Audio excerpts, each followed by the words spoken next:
Atravessar o violento Canal da Mancha através de um túnel subterrâneo tem sido um dos maiores sonhos de engenharia da humanidade. Este sonho foi realizado em 1990, após uma enorme construção de túneis e uma sofisticada obra ferroviária. Contudo, este método simples de trem-túnel apresenta um grande problema técnico. Você consegue identificá-lo? Para entender, vejamos um exemplo. Depois de empurrar o trem por uma certa distância, o menino se esforça para empurrá-lo. A mola comprimida está resistindo ao trem. A solução? Remover uma parte da mola e colocá-la magicamente. Agora ele pode empurrar o trem novamente. Semelhante à resistência oferecida pela mola, quando um trem de alta velocidade passa por um túnel, o ar à frente do trem é comprimido, criando uma alta resistência contra ele. O movimento do trem seria extremamente difícil se esse ar comprimido não fosse controlado. A solução, semelhante à remoção da mola comprimida, é remover este ar comprimido. A chave para o gerenciamento do ar comprimido está nos 194 dutos de alívio do pistão. Escavar uma grande quantidade de solo do fundo do mar e conectar o Reino Unido à França pode parecer um projeto simples. Mas, para entender a realidade, é preciso analisar uma seção transversal do solo. E se o túnel desabar devido à imensa pressão da água? Além disso, a água poderia atravessar as camadas falhadas. Após um estudo geológico detalhado, os engenheiros decidiram perfurar a amarga giz, ideal devido à sua baixa permeabilidade e boa estabilidade. Esses diagramas detalhados das diferentes camadas de solo abaixo do leito marinho não estavam disponíveis antes de meados da década de 1950. Para entender a natureza do leito marinho, engenheiros tiveram que perfurar centenas de poços no leito marinho e extensos levantamentos geofísicos foram conduzidos entre as décadas de 1950 e 1980. Curiosamente, Napoleão Bonaparte havia concebido um plano para construir um túnel ligando a França e a Inglaterra através do Canal da Mancha. A ideia foi apresentada formalmente a Napoleão pela primeira vez em 1802, durante um breve período de paz entre a Grã-Bretanha e a França. Um túnel para carruagens puxadas por cavalos, iluminado por lamparinas a óleo. Infelizmente, a guerra entre a Grã-Bretanha e a França recomeçou em 1803 e o projeto foi rapidamente abandonado. Agora é hora de apresentar uma lagarta robótica, a máquina de perfuração de túneis TBM. Em breve veremos por que chamamos essa máquina de lagarta. Observe a cabeça de corte desta máquina. Ela possui diversas ferramentas de corte robustas. Você também pode notar vigias na cabeça de corte. Pistões hidráulicos garantem que a cabeça de corte seja pressionada contra o solo com alta pressão. Em seguida, a cabeça de corte gira. O material escavado ou lama também girará inicialmente, mas não terá outro caminho a não ser pelas vigias da cabeça de corte. A lama começará a encher a câmara de mistura. Uma rosca transportadora localizada aqui transporta a lama para longe. Lembre-se de que esses pistões têm um comprimento de curso específico. Observe que empurrar a cabeça de corte para frente, quebrar a rocha e remover a lama resultante acontecem simultaneamente. Uma vez concluído o curso, a máquina atingiu essa posição. A TBM inicia então a montagem dos anéis de concreto pré-moldado. Uma vez concluída a montagem, os pistões hidráulicos são encaixados nesses anéis de concreto e a TBM inicia o próximo ciclo de perfuração e remoção de lama. O movimento desta máquina lembra o de uma lagarta, certo? Essas máquinas gigantes não podiam ser transportadas totalmente montadas. Em vez disso, eram transportadas peça por peça e depois montadas no local. As TBM eram fabricadas pela The Robbins Company e pela Kawasaki Heavy Industries. Essas peças grandes e individuais eram montadas nos canteiros de obras em Shakespeare Cliff, perto de Dover, no Reino Unido, e Sangatte, na França. Em ambos os locais, enormes cavernas subterrâneas ou grandes áreas abertas nos portais do túnel serviam como salas de montagem.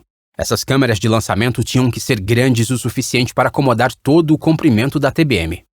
O que acontece dentro da câmera de lançamento é um trabalho de precisão e perícia. Uma equipe qualificada de engenheiros e técnicos trabalhou em conjunto por várias semanas para montar uma TBM. Uma vez totalmente montada e exaustivamente testada, a TBM estava pronta para começar sua longa e lenta jornada sob o Canal da Mancha, avançando lentamente. O projeto do túnel do Canal da Mancha exigiu 3 desses túneis: 2 túneis principais e um túnel de serviço. Já vimos as válvulas de alívio de pistão entre os túneis principais. Observe estas passagens transversais. Para qualquer trabalho de manutenção em um túnel principal, o pessoal de serviço entra pelo túnel de serviço e o acessa caminhando por essas passagens transversais. Como discutimos anteriormente, a descoberta de uma camada de giz consistente foi um grande alívio para os engenheiros. As TBM conseguiram penetrá-la facilmente. Mas observe o formato dessa camada. As TBM tiveram que passar precisamente pela camada e eventualmente se encontrar no meio sem um deslocamento significativo. Se os túneis encontrassem um deslocamento, o projeto teria terminado em um desastre.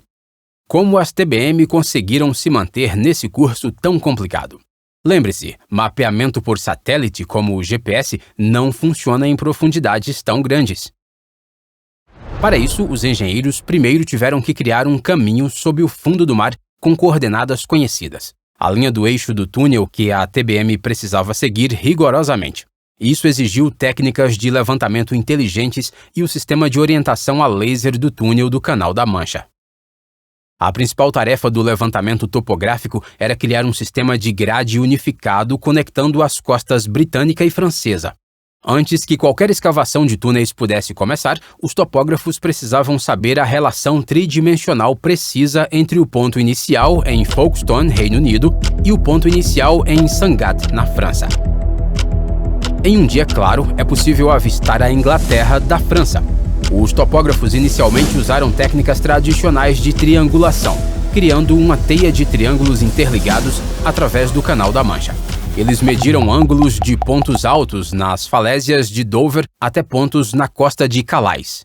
Contudo, a distância era grande demais para medições diretas altamente precisas através da água.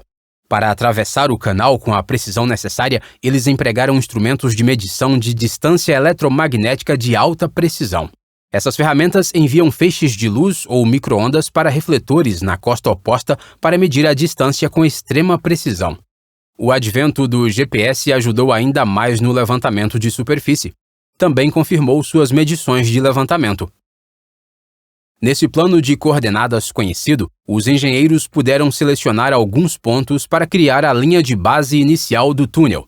Uma vez definida a grade de superfície, era hora de realizar o levantamento sob o oceano. A técnica para essa tarefa é chamada de prumada de poço. A prumada de poço transferiu com precisão as coordenadas do levantamento em nível de superfície para o fundo do mar. Um instrumento de levantamento especializado chamado prumo zenital foi instalado com grande precisão diretamente sobre um ponto de levantamento conhecido no topo do poço. Este instrumento foi projetado para olhar perfeitamente reto para cima ou para baixo. Este tubo isola o prumo das correntes de ar. Para o túnel da Mancha também foram usados prumos ópticos.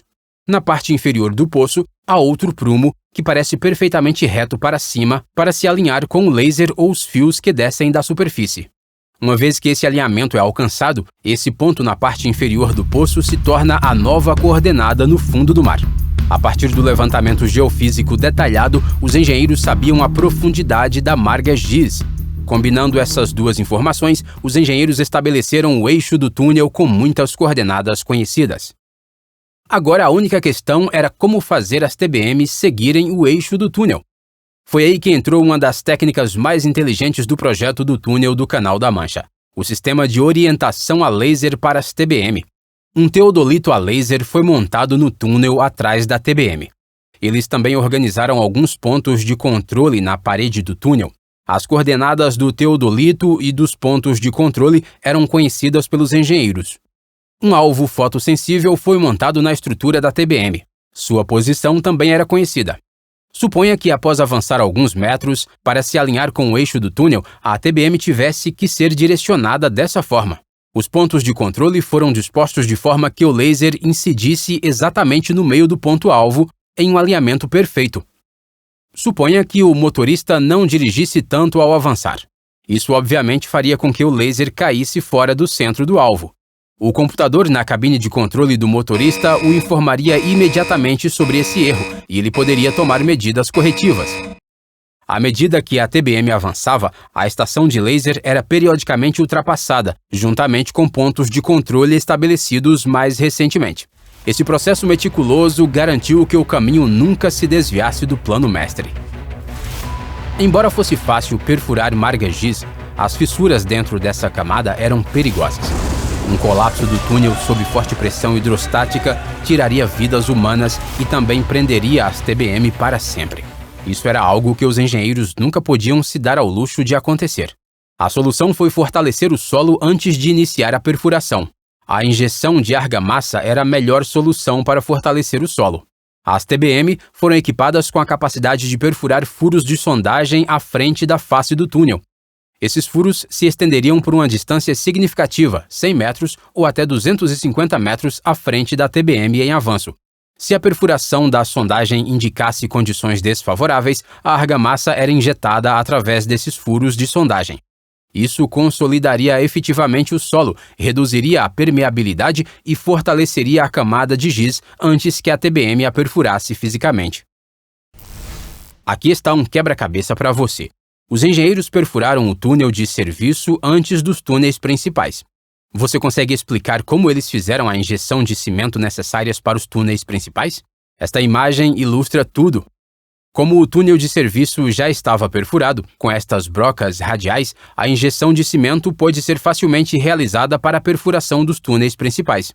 Apesar dos extensos levantamentos geológicos, as condições precisas do solo nas profundezas do Canal da Mancha só puderam ser totalmente compreendidas por escavação direta.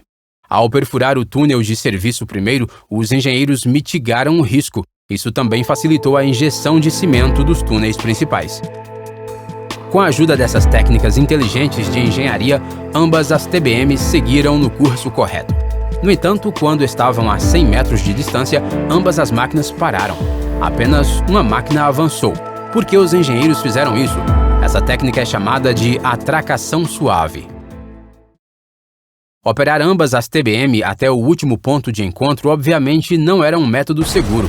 Outro problema era a possibilidade de desalinhamento.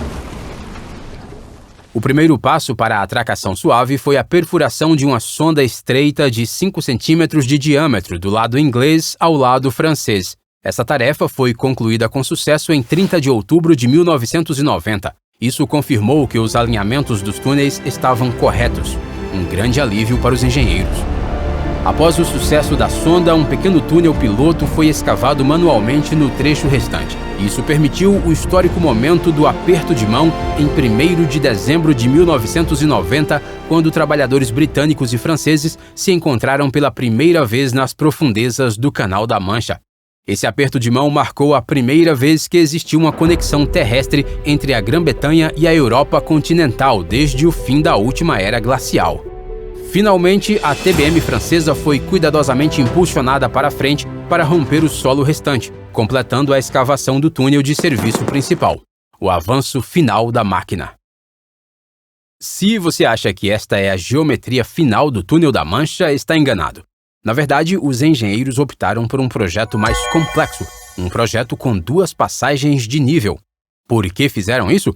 As passagens de nível efetivamente dividem o túnel de 50,5 km em 6 seções gerenciáveis. Isso permite que os trabalhos de manutenção sejam realizados em uma seção do túnel, enquanto os trens são desviados pela passagem de nível para o outro túnel, permitindo que uma parte significativa do sistema permaneça operacional. Em caso de incidente ou obstrução em um dos túneis em operação, as passagens de nível permitem o redirecionamento do tráfego, minimizando a interrupção dos serviços.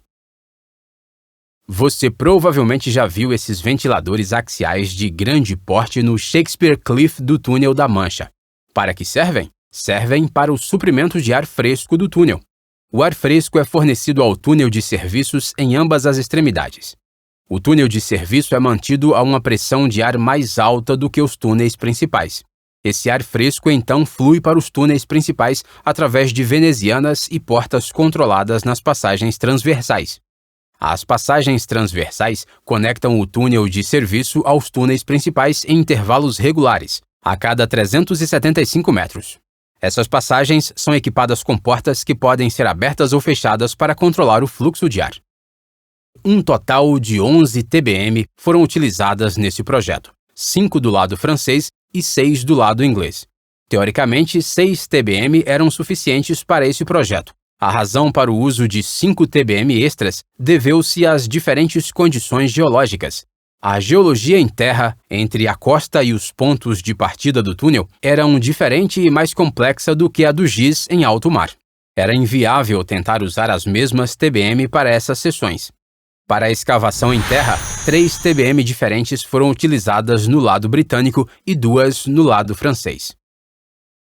Surpreendentemente, 2 das 11 máquinas cometeram suicídio completo.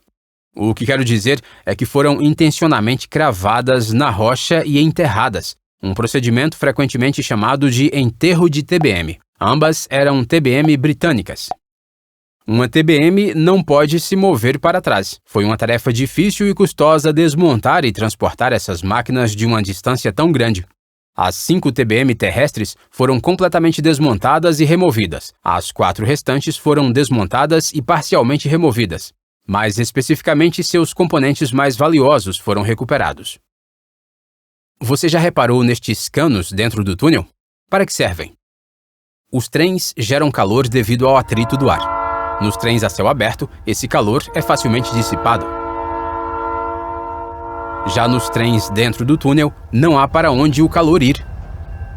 Se esse calor se acumular, as altas temperaturas podem até causar problemas mecânicos no sistema. Esses canos transportam água gelada e absorvem o calor continuamente. Dessa forma, os engenheiros conseguem manter uma temperatura segura de 25 graus Celsius. Vamos fazer uma viagem virtual de trem pelo Túnel da Mancha e entender essa maravilha da engenharia em mais detalhes.